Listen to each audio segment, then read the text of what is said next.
Muchas gracias, Carmen, por esta entrevista A ti, muchas que gracias. nos concedes a Reporte Índigo. A ti, un gusto. Carmen, a propósito de tu nuevo libro, Transición, ¿por qué transición? ¿Por qué escribir sobre la transición? Porque estamos en un momento de país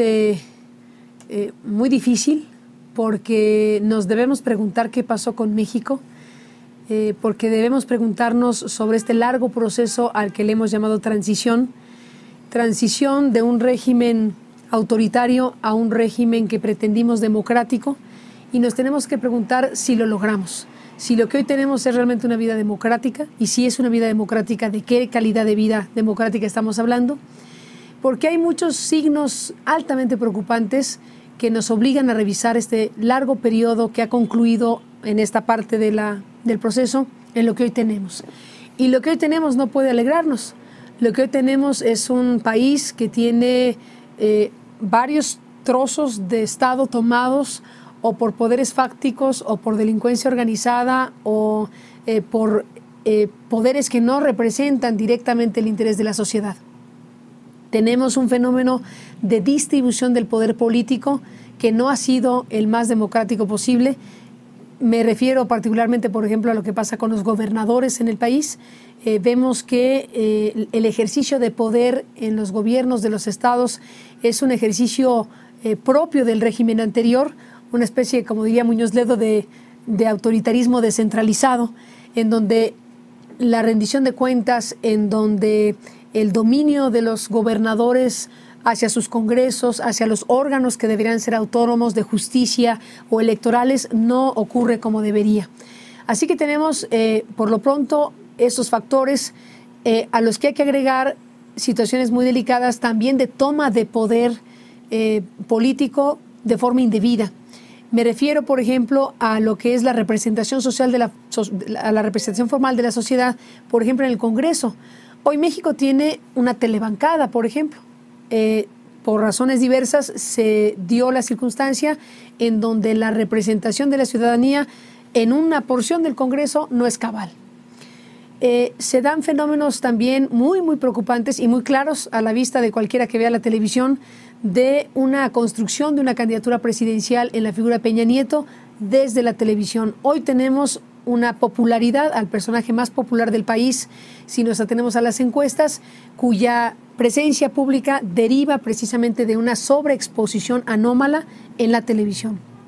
en algo que claramente es una inversión política desde la televisión y desde otros factores para llevar a la presidencia de México a alguien que no responderá necesariamente al interés general, porque el origen de su poder está tan directamente relacionado con lo otro que no tendríamos por qué imaginar que esa eventual presidencia de México responda directamente al interés de todos, antes que al interés particular que lo llevó a la presidencia.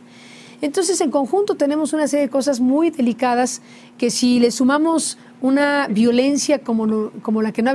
vivido México en mucho tiempo, una escalada de desorden y de violencia en diferentes partes de la República, una apuesta por la militarización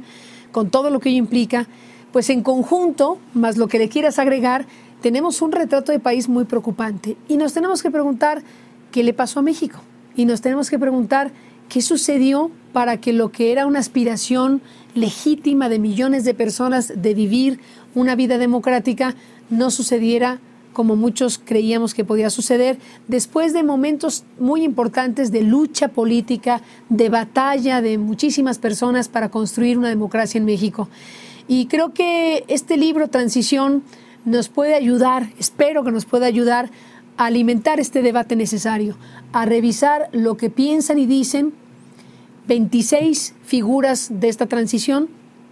26 figuras que desde el poder político o desde la mirada crítica al poder en México nos ofrecen sus anécdotas, lo que hicieron y lo que dejaron de hacer para construir o para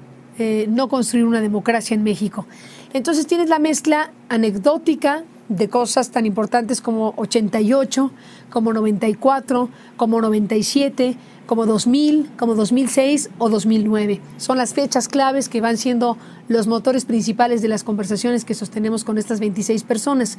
Y una carga analítica muy poderosa, muy potente, con las principales o con varias de las principales mentes de este país, con gente como Carlos Fuentes, gente como Lorenzo Meyer, Granados Chapa, Enrique Krause, Roger Bartra, Granados Chapa, Denise Dresser, en fin, un conjunto de mentes muy fuertes que analizan esta transición y nos dicen en dónde estamos parados desde muy diferentes ópticas. Así que Transición es un libro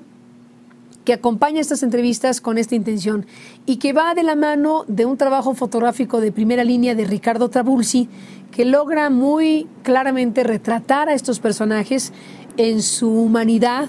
en sus contradicciones, en lo que te puede decir el mapa de un rostro que no tiene ningún retoque, el mapa de un rostro que te ofrece pues esa biografía de cada uno de estos 26 personajes. Así que espero que Transición sirva en alguna medida para alimentar esta discusión necesaria en México, no solo para revisar lo que sucedió y no sucedió en todo este largo tramo de país, sino preguntarnos dónde estamos parados y sobre todo qué sigue y qué tenemos que hacer.